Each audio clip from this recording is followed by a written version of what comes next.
इनके 4 अरब डॉलर के इस माया जाल की परतें खुलते हैं। 4 अरब डॉलर, जरा सोचे इस रकम के बारे में। यह वो पैसा है जो दुनिया भर के लाखों लोगों ने उस चीज में लगाया था जिसे वो फाइनेंस का भविष्य समझ रहे थे। लेकिन सबसे बड़ा सवाल तो यही है, आखिर ये सारा पैसा गया कहाँ? और साथ ही वो महिला भी कहाँ गायब हो गई जिसने ये सब खड़ा किया था? यही वो पहेली है जिसे हम आज समझने की कोशिश करने वाले हैं। तो इस विशाल साम्राज्य के पीछे आखिर था कौन?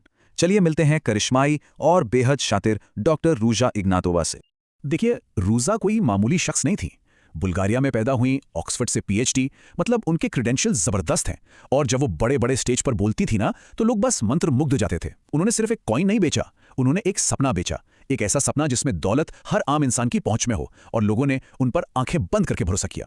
और इसी भरोसे ने जन्म दिया एक ऐसी ग्लोबल मूवमेंट को जिसकी किसी ने कल्पना भी नहीं की थी। 2014 में लॉन्च हुआ उनका वेंचर OneCoin, और बस वो पूरी दुनिया पर छा गया।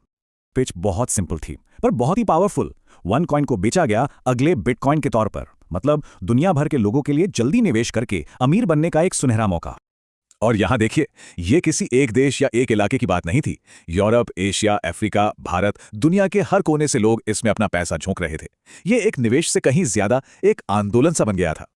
लेकिन इस पूरी चमक दमक और सफलता के पीछे एक बहुत बड़ा और बहुत ही सोचा समझा धोखा छिपा हुआ था। तो सबसे बड़ा झूठ क्या था? ये कि बिटकॉइन के उलट OneCoin के पीछे कोई असली ब्लॉकचेन टेक्नोलॉजी थी ही नहीं। अब सोचिए, ब्लॉकचेन ही तो वो चीज है जो किसी क्रिप्टो करेंसी को असली और सुरक्षित बनाती है, और OneCoin में वो था ही नहीं, मतलब कुछ भी नहीं। असल में ये क्लासिक पॉन्जी स्कीम थी, एक ऐसा फ्रॉड जिसमें नए निवेशकों से पैसा लेकर पुराने निवेशकों को रिटर्न्स दिए जा रहे थे ताकि ये भ्रम बना रहे कि प्रॉफिट हो रहा है। तो साफ शब्दों में कहें तो OneCoin कोई फेल हुआ क्रिप्टो प्रोजेक्ट नहीं था, बल्कि शुरू से ही एक जानबूझकर बनाया गया घोटाला था। तो जब कानून के हाथ रूजा इग्नाटोवा तक पहुंचने लगे तो उसने क्या किया? कुछ ऐसा जिसकी किसी को उम्मीद नहीं थी। जरा इस टाइमलाइन पर नजर डालिए। 2014 में धूमधाम से शुरुआत हुई। अक्टूबर 2017 में जैसे ही अथॉरिटीज पास पहुंची, रूजा गायब हो गई। बाद में उसके भाई को गिरफ्तार किया गया और उसने FBI के साथ सहयोग करना शुरू कर दिया।